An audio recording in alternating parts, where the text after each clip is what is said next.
Bonjour à toutes et à tous. Dans cette troisième vidéo consacrée aux puissances, je vais vous présenter les puissances de 10. Commençons par les exposants positifs. 10 puissance 2, on dit aussi 10 au carré ou 10 exposant 2, est égal à 10 fois 10, c'est-à-dire 100.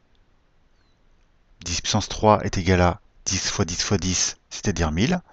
10 puissance 4 est égal à 10 fois 10 fois 10 fois 10, est égal à 10 000, et ainsi de suite.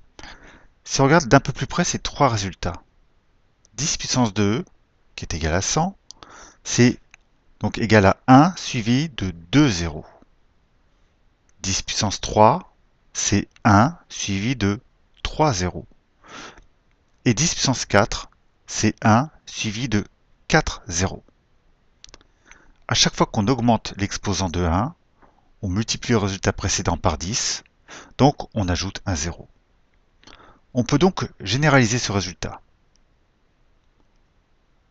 10 puissance n est égal à 1 suivi de n0. Et ce résultat est valable aussi pour 10 puissance 1 et 10 puissance 0.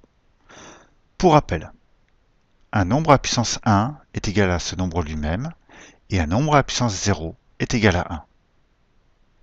Donc, 10 puissance 1 est égal à 10, c'est-à-dire 1 suivi de 1, 0, et 10 puissance 0 est égal à 1, c'est-à-dire 1 suivi de aucun 0.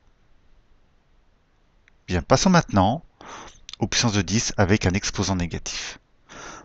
Alors, pour rappel, a puissance moins n, c'est égal à 1 sur a puissance n.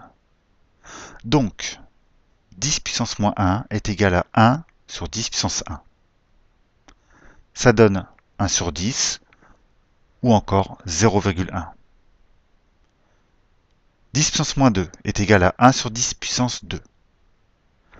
Cela donne 1 sur 100, ou encore 0,01, et on dit aussi 1 centième.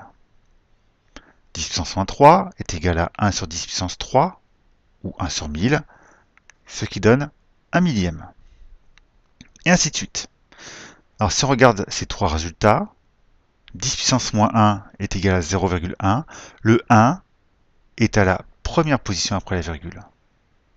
Pour 10 puissance moins 2, le 1 est à la deuxième position après la virgule, et pour 10 puissance moins 3, le 1 est à la troisième position après la virgule.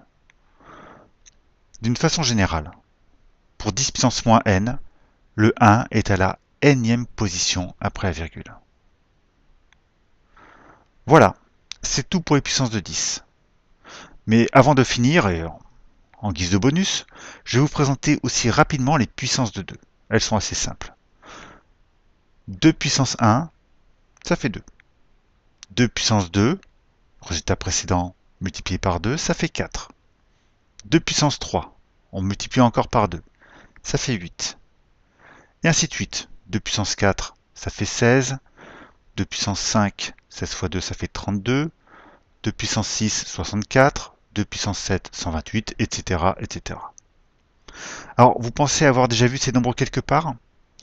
Eh bien, c'est tout à fait possible, car toutes les capacités mémoire dans le domaine informatique sont des puissances de 2.